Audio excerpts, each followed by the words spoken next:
Welcome back, everybody, to Photography Tips and Tricks, your show for gear, tips, inspiration, anything that you need to get your photography over to the next level. My name is RC, and today I want to spend some time talking to you about the hot shoe flash. Right? This is usually the attachment that is bought when you want to avoid using the pop-up flash.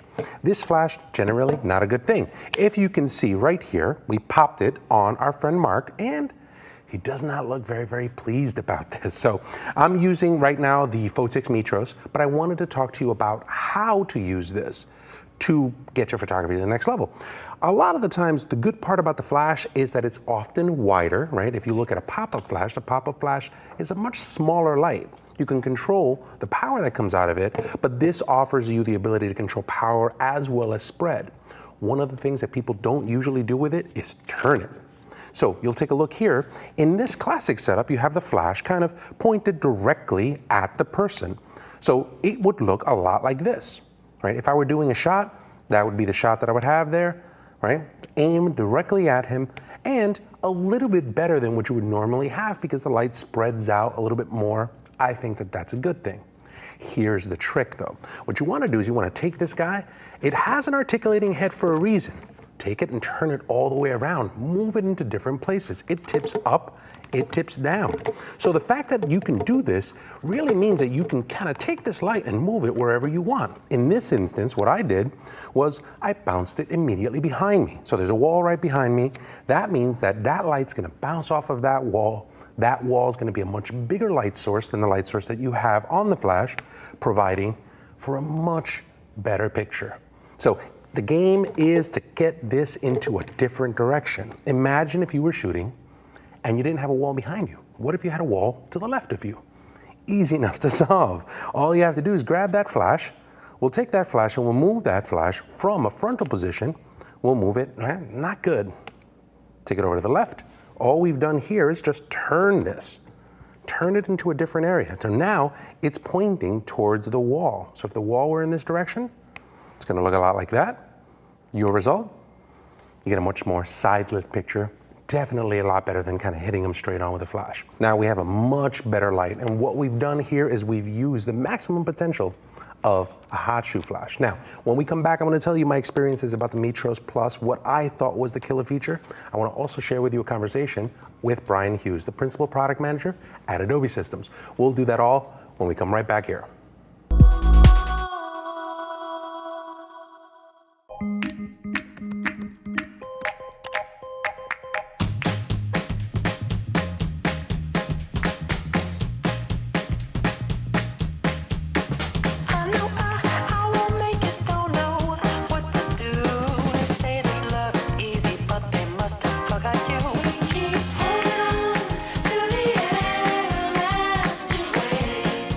Create a better website at squarespace.com. Start your free trial today.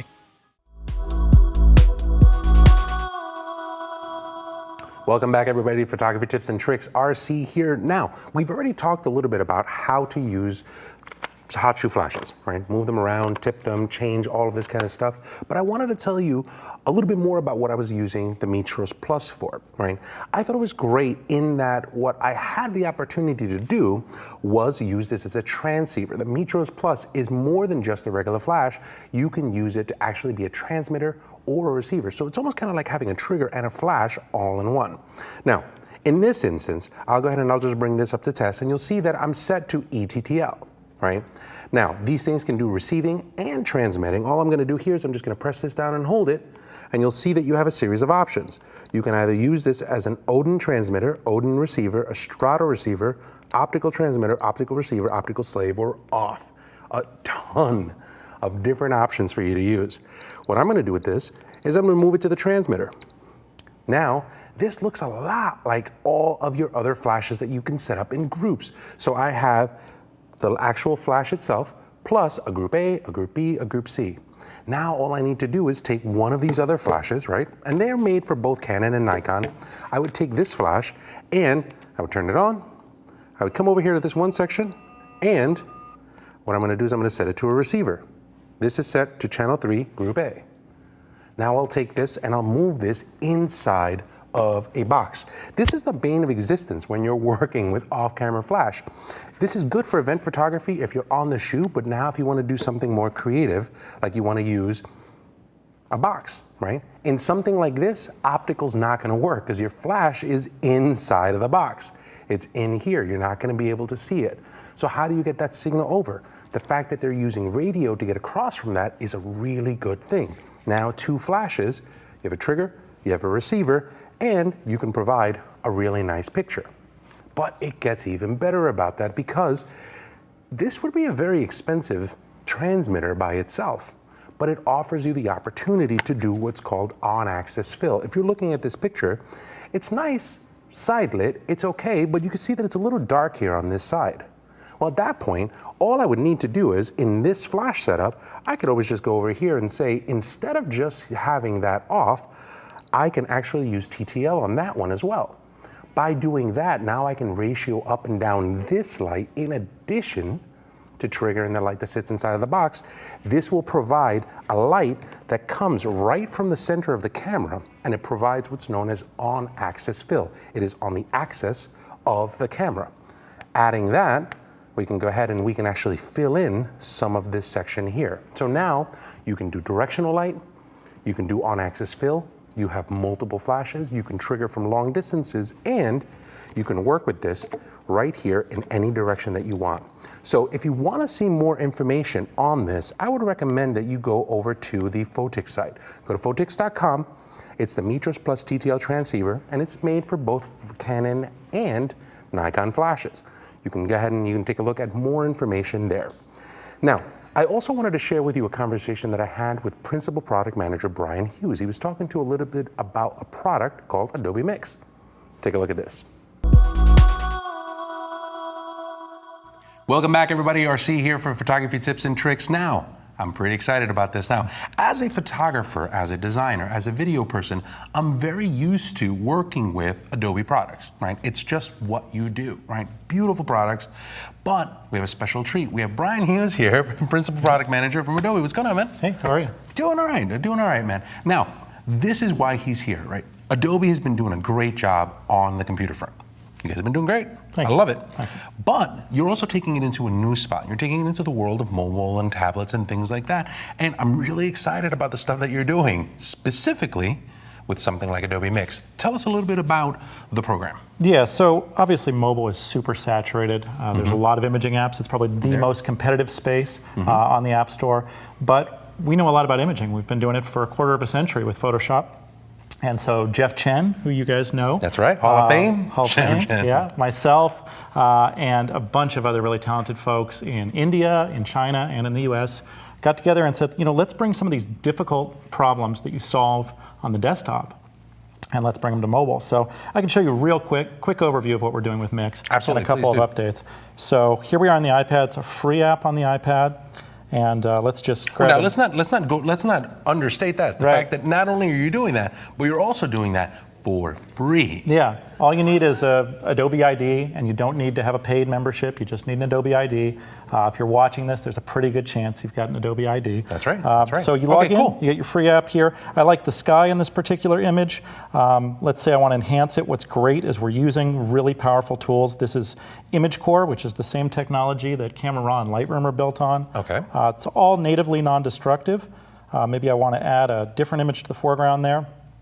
I'm going to go into my cutout mode, and the selection and masking tools here are directly from Photoshop. Okay. They're optimized. So it's not like new technology that you've had to build. I mean, it's all based on Photoshop. Yeah, it's based on Photoshop, but in some cases it is even more advanced. So you'll notice I made a really precise selection. I want to select my other layer. I just go like that. I have the image looking the way I want it to. Say I want to change a particular look. I just tap on the layer that I want. I come into my looks. Maybe I want to sort of change the mood of that. Now what's cool about this is I can send it over to Photoshop and it'll open as a layered masked document. Now I'll just show you really quickly. People see this and they think, oh, that's fine, it's a simple sky, but what about something a little more challenging? Okay. So take a look at the image that you and I were talking about before. Yeah, I know where you're going. I don't think you're a father, so you know all you ever do is show pictures of your kids. I think it's good. And your pets, but it doesn't get more challenging than an iPhone 3G shot of a furry cat low res, just super, super tricky stuff to make selections of. Even in Photoshop, this would be difficult. But if we zoom in here, you can see that the edge of the mask is just astonishing. Now, I think of refine edge as sort of the us and them button, right? Other people have tried to do selections in mobile. They can give you an edge like that. But again, we've been doing this for almost 25 years now. So we bring a lot of expertise with hair and selections and masking. So that's a really quick overview of Mix. I should mention we're doing a 1.1 release, and that's going to come out any day now. And what's so cool about it is it addresses 75% of the feedback that we've gotten from our users. And we've been talking a lot about feedback today. And people are able to mail us from the app. They're able to, from the press reviews that we read. Terry White, our common friend, a lot of feedback. So 75% of the stuff that we've heard is addressed in 1.1. So things like, let's just pop back into one of our things we've made. They're all non-destructive projects. So I can pop back in here. If I wanted to swap the layer order, I can do that now. If I want to undo and redo, I can do that now. Support for panos, support for pings, integration with Photoshop Express. So a great app, just getting a lot better. And I think that's actually worth us talking a little bit about, because one of the things that I like about what you're doing is the fact that it's Adobe. Obviously, it's Adobe technology.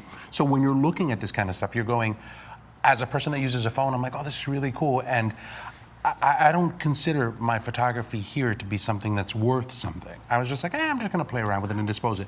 But what's happened is these things have gotten better. A lot better.